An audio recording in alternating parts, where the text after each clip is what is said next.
നമസ്കാരം. ഓരോ ദിവസവും യുദ്ധത്തിൻ്റെ അപ്ഡേറ്റ് മറുനാടൻ പ്രേക്ഷകർക്ക് ഞാൻ നൽകുന്നത് ആദ്യത്തെ വീഡിയോയിലൂടെയാണ്. ഇന്ത്യൻ സമയം രാവിലെ ഒരു 9:10 കൂടി പ്രേക്ഷകർക്ക് ഈ അപ്ഡേഷൻ കിട്ടാറുണ്ട്. ഇന്നെനിക്ക് അതിരാവിലെ 5:30 മണിക്ക് തന്നെ കൊല്ലം ജില്ലയിലെ ആര്യങ്കാവ് വരെ പോവേണ്ടി വന്നു. ആര്യങ്കാവ് ഇടപ്പാളയം പള്ളിയിൽ ഞങ്ങളുടെ കുടുംബയോഗം നടക്കുകയായിരുന്നു. അത് കഴിഞ്ഞ് തിരിച്ചു വന്നതേ ഉള്ളൂ. അതുകൊണ്ടാണ് ഇന്ന് രാവിലത്തെ അപ്ഡേറ്റ് വൈകുന്നേരത്തേക്ക് മാറിയത്. പക്ഷേ രാവിലെ ഇത് അപ്ഡേറ്റ് ചെയ്തിരുന്നെങ്കിൽ ഒടുവിൽ സമാധാനം, യുദ്ധം അവസാനിക്കുന്നു എന്ന തരത്തിൽ ഞാൻ ചെയ്യുമായിരുന്നു. എന്നാൽ ഇപ്പോൾ തികച്ചും വ്യത്യസ്തമായ അപ്ഡേറ്റ് ആണുള്ളത്. യുദ്ധം അവസാനിക്കുന്ന സൂചന ആദ്യമായി പുറത്തു വന്നത് ഇന്നലെ രാത്രിയായിരുന്നു. കാരണം ഇത്രയും കാലത്തിനിടയിൽ ആദ്യമായി ഇറാൻ്റെ ഭാഗത്തു നിന്ന് വളരെ പോസിറ്റീവായ ഒരു വാക്ക് കേട്ടു. ഇറാൻ പറഞ്ഞു ഹോർമൂസ് കടലിടുക്ക് പൂർണ്ണമായും തുറക്കാൻ പോകുന്നുവെന്ന്. ഇറാൻ ഒരിക്കലും അങ്ങനെ പറഞ്ഞിരുന്നില്ല. ഹോർമൂസ് കടലിടുക്കിൻ്റെ പൂർണ്ണ അധികാരം തങ്ങൾക്കാണ്. ആ കടലിടുക്കിൽ ആരിടപെടാൻ ശ്രമിച്ചാലും ആര് ഭീഷണിപ്പെടുത്തിയാലും ഞങ്ങൾ വഴങ്ങില്ല എന്ന് ഇറാൻ പറഞ്ഞിരുന്നു.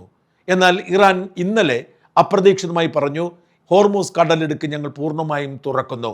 ഞങ്ങളുടെ നിയന്ത്രണത്തിൽ അനുമതിയോടെ ഞങ്ങൾ നിർദ്ദേശിക്കുന്ന റൂട്ടിലൂടെ ഇനി എല്ലാ കപ്പലുകൾക്കും പോവാം. ഇതുവരെ ഇറാൻ്റെ അനുമതിയോടുകൂടി ഇറാനോട് ശത്രുതയില്ലാത്ത രാജ്യങ്ങൾക്ക് പ്രത്യേക അനുമതി നൽകിയായിരുന്നു ഹോർമൂസ് കടലിടുക്കിലൂടെ കപ്പൽ പോകാൻ അനുവദിച്ചിരുന്നത്.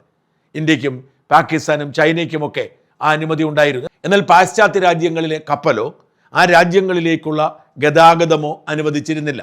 ഇന്നലെ ഇറാൻ അങ്ങനെ പ്രഖ്യാപിച്ചതോടെ യുദ്ധം അവസാനിക്കുന്നു എന്ന പ്രതീതി എങ്ങുമുണ്ടായി. അതുകൊണ്ട് തന്നെ എണ്ണവില വലിയ തോതിൽ ഇടിഞ്ഞു. ഓഹരി വിപണി ഉയർന്നു. ട്രംപ് വലിയ ആഹ്ലാദ പ്രകടനം നടത്തി. ഇതാ താങ്കൾ യുദ്ധം വിജയിച്ചിരിക്കുന്നു എന്ന് പറഞ്ഞ് ട്രംപ് മുതലെടുപ്പിനെത്തി. പക്ഷേ 12 മണിക്കൂർ പോലും നീണ്ടു നിന്നില്ല ഈ പ്രഖ്യാപനം. ഇന്ന് അപ്രതീക്ഷിതമായി ചിലത് സംഭവിച്ചു. വീണ്ടും ഹോർമൂസ് കടലിടുക്ക് അടച്ചതായി ഇറാൻ പ്രഖ്യാപിക്കുന്നു. ഒരു കപ്പലും അതിലെ പോകാൻ ഞങ്ങൾ അനുവദിക്കില്ല, ഞങ്ങളുടെ അനുമതിയില്ലാതെ എന്ന് പറഞ്ഞു. എന്ന് മാത്രമല്ല, അതിലെ കടന്നു പോകാൻ ശ്രമിച്ച 3 കപ്പലുകൾക്ക് നേരെ ഇറാൻ മിസൈൽ ആക്രമണം നടത്തി. 3 കപ്പലുകൾ ആക്രമിക്കപ്പെട്ടു എന്ന് സ്ഥിരീകരിച്ചിട്ടുണ്ട്. ആരുടെ കപ്പലുകളെന്നോ കപ്പലിന് പരിക്ക് എങ്ങനെയോ എന്നോ വിശദീകരിച്ചിട്ടില്ല. ആ 3 കപ്പലുകൾക്ക് എന്ത് സംഭവിച്ചു എന്നതിൻ്റെ റിപ്പോർട്ട് വ്യക്തമല്ല. എന്നാൽ ഹോർമൂസ് കടലിടുക്ക് വഴി ട്രംപിൻ്റെ വാക്ക് വിശ്വസിച്ച്, ഇറാൻ്റെ വാഗ്ദാനം വിശ്വസിച്ച് കടന്നു പോകാൻ ശ്രമിച്ച കപ്പലുകളൊക്കെ വെപ്രാളപ്പെട്ട് തിരിഞ്ഞു പോകുന്നു എന്നാണ് റിപ്പോർട്ടുകൾ പുറത്തു വരുന്നത്.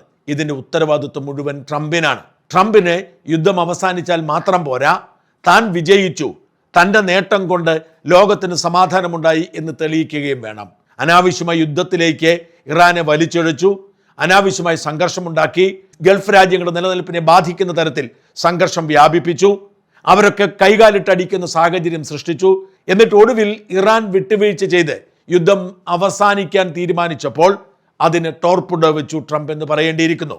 ഇപ്പോൾ ഇറാനെ പ്രകോപിപ്പിച്ചത് ഇറാൻ ഹോർമൂസ് കടലിടുക്ക് തുറന്നു കൊടുക്കാൻ തീരുമാനിച്ചിട്ടും ട്രംപ് ഹോർമൂസ് കടലിടുക്കിൽ പ്രഖ്യാപിച്ചിരുന്ന ബ്ലോക്കേഡ് തുടരുന്നു എന്ന് പ്രഖ്യാപിച്ചതാണ്.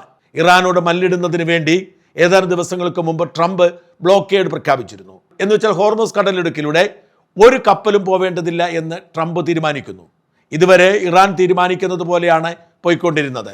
ഇറാൻ്റെ അനുമതി ഉണ്ടെങ്കിൽ കപ്പലുകൾ പോകും. എന്നാൽ ഇറാൻ അനുമതി നൽകിയാലും ഒരു കപ്പലും അയക്കില്ല എന്നതാണ് ട്രംപിൻ്റെ തീരുമാനം. ഇത് ഉറപ്പാക്കാൻ ട്രംപ് അമേരിക്കൻ യുദ്ധക്കപ്പലുകളെ നിരത്തി. ഈ പശ്ചാത്തലത്തിലായിരുന്നില്ല ഹോർമൂസ് കടലിടുക്ക് തുറന്നു കൊടുക്കാൻ ഇറാൻ തീരുമാനിച്ചത്. ലെബനനും ഇസ്രായേലും തമ്മിൽ വെടിനിർത്തൽ പ്രഖ്യാപിച്ചതുകൊണ്ടായിരുന്നു. ഇറാന്റെ ഏറ്റവും ആദ്യത്തെ പ്രീ കണ്ടീഷൻ ലെബനനെ ആക്രമിക്കുന്നത് അല്ലെങ്കിൽ ഹിസ്ബുള്ളയെ ആക്രമിക്കുന്നത് അവസാനിപ്പിക്കണമെന്നതായിരുന്നു. ഹിസ്ബുള്ളയെ ആക്രമിക്കുന്നത് ഈ കരാറിൻ്റെ ഭാഗമല്ല, അത് ഒരു കാരണവശാലും അനുവദിക്കില്ല എന്നായിരുന്നു ഇസ്രായേലിൻ്റെ നിലപാട്. എന്നാൽ അമേരിക്ക നിലപാട് കർക്കശമാക്കിയപ്പോൾ ഹിസ്ബുള്ളയുമായി ധാരണയിലെത്താൻ മടിയുള്ളതുകൊണ്ട് ലെബനൻ എന്ന രാജ്യവുമായി ധാരണയിലെത്തിയാണ് ഇസ്രായേൽ വെടിനിർത്തൽ പ്രഖ്യാപിച്ചത്. ഇത് വലിയ വിജയമായി ഇറാൻ കാണുകയും ആ പശ്ചാത്തലത്തിൽ തൽക്കാലം സംഘർഷം ഇല്ലാതാകുന്നതിനു വേണ്ടി ഹോർമൂസ് കടലിടുക്ക് തുറന്നു കൊടുക്കാം എന്ന് സമ്മതിക്കുകയും ചെയ്തു. എന്നാൽ അഹങ്കാരം തലയ്ക്ക് പിടിച്ച ട്രംപ് അത് അട്ടിമറിച്ചു. പകരം ട്രംപ് താൻ പ്രഖ്യാപിച്ചിരിക്കുന്ന ബ്ലോക്കേഡ് മാറ്റിയിട്ടില്ല എന്ന് പറഞ്ഞു. ഇതാണ് ഇറാനെ പ്രകോപിപ്പിച്ചത്. ഇറാന്റെ പൂർണ്ണ നിയന്ത്രണത്തിലാണ് ഹോർമൂസ് കടലിടുക്ക് എന്നാണ് ഇറാന്റെ വിശ്വാസം. ഇറാന്റെ സമുദ്രാതിർത്തിയാണ്, അവിടെ മറ്റാർക്കും അനുമതിയില്ല എന്നായിരുന്നു ഇറാന്റെ പ്രഖ്യാപനം. ആ പശ്ചാത്തലത്തിൽ ഇറാൻ വിട്ടുവീഴ്ചയ്ക്ക് തയ്യാറായപ്പോൾ അമേരിക്കയുടെ ബ്ലോക്കേഡ് നിലനിൽക്കുന്നു എന്ന് വ്യക്തമായതോടെ ഇറാന് കലിപ്പ് കൂടി.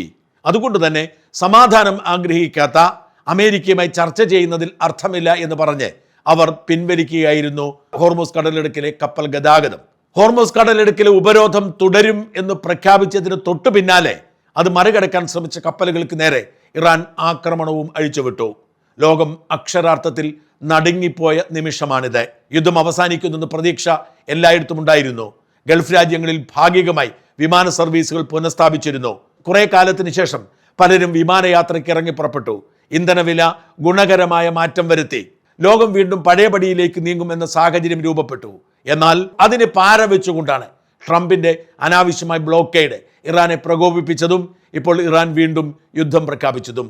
ഓർക്കണം, മറുവശത്തെ അമേരിക്കയും ഇറാനും തമ്മിൽ ഒരു ചർച്ച നടത്താനുള്ള തിരക്കിട്ട ശ്രമം പാകിസ്ഥാനും തുർക്കിയും ഒക്കെ നടത്തിക്കൊണ്ടിരിക്കുന്നു. ചൈനയുടെ നിർദ്ദേശപ്രകാരമാണ് പാകിസ്ഥാൻ സൈനിക മേധാവി ഇറാനിലും അമേരിക്കയിലും ചൈനയിലും തുർക്കിയിലും ഒക്കെ പോയി ചർച്ചകൾ നടത്തിയത്. അങ്ങനെ ഇവരെ ഒരുമിപ്പിച്ച് വീണ്ടും പാകിസ്ഥാനിൽ ഇരുത്താനുള്ള നീക്കം നടന്നു വരുന്നതിനിടയിലാണ് ഇപ്പോഴത്തെ ഒരു സംഘർഷം രൂപപ്പെട്ടത്. ട്രംപിന്റെ മൊട, ട്രംപിന്റെ അഹങ്കാരം, ട്രംപിന്റെ പിടിവാശി, ട്രംപിന്റെ അനാവശ്യമായ മൈലേജ് എടുക്കാനുള്ള ശ്രമം, നീക്കം, അതാണ് ഈ പരിശ്രമത്തെ ഇല്ലാതാക്കിയത്. ലോകം വീണ്ടും ആശങ്കപ്പെടുന്നു. യുദ്ധം അവസാനിക്കുമെന്ന പ്രതീക്ഷ അസ്ഥാനത്തായി. ലോകത്തെ നിരാശയിലേക്ക് തള്ളിവിട്ടിരിക്കുന്നു ട്രംപിന്റെ പിടിവാശി. ട്രംപ് വീണ്ടും ഭീഷണിപ്പെടുത്തുന്നു. ഇറാനെ കാത്തിരിക്കുന്നത് നരകമാണ്, ഞങ്ങളിത് വീണ്ടും ബോംബിടാൻ തുടങ്ങുന്നു എന്നൊക്കെ ട്രംപ് പറയുന്നുണ്ട്. ഏതറ്റം വരെ ട്രംപിന് ബോംബിടാൻ പറ്റും, ഏതറ്റം വരെ യുദ്ധം മുമ്പോട്ട് കൊണ്ടുപോകാൻ പറ്റുമെന്ന് ആർക്കും അറിയില്ല. ഏറ്റവും അധികം അനുഭവിക്കുന്നത് GCC രാജ്യങ്ങളാണ്. UAEയും സൗദി അറേബ്യയും കുവൈറ്റും ബഹ്റൈനും ഖത്തറുമൊക്കെ പ്രതിസന്ധിയിലാണ്. സഞ്ചാരികൾ അങ്ങോട്ട് വരുന്നില്ല, വ്യാപാര സ്ഥാപനങ്ങൾ പ്രവർത്തിക്കുന്നില്ല, അടിമുടി സാമ്പത്തിക പ്രതിസന്ധിയിലേക്ക് നീങ്ങിക്കൊണ്ടിരിക്കുന്നു. അവർക്ക് എത്രയും വേഗം യുദ്ധം അവസാനിക്കാൻ ആഗ്രഹിക്കുന്നു. പക്ഷേ ട്രംപ് അതിന് വഴങ്ങുന്നില്ല. ട്രംപിന്റെ പെറ്റി ഈഗോ, താനാണ് എല്ലാം നിയന്ത്രിക്കുന്നത്, താൻ പറയുന്നത് പോലാണ് ഇതെല്ലാം ചെയ്യുന്നത് എന്ന് വരുത്തി തീർക്കാനുള്ള ശ്രമം ആ പിടിവാശിയിൽ തകർന്നു പോയിരിക്കുന്നു. അവസാനത്തെ പ്രതീക്ഷയുടെ വെള്ളി വെളിച്ചം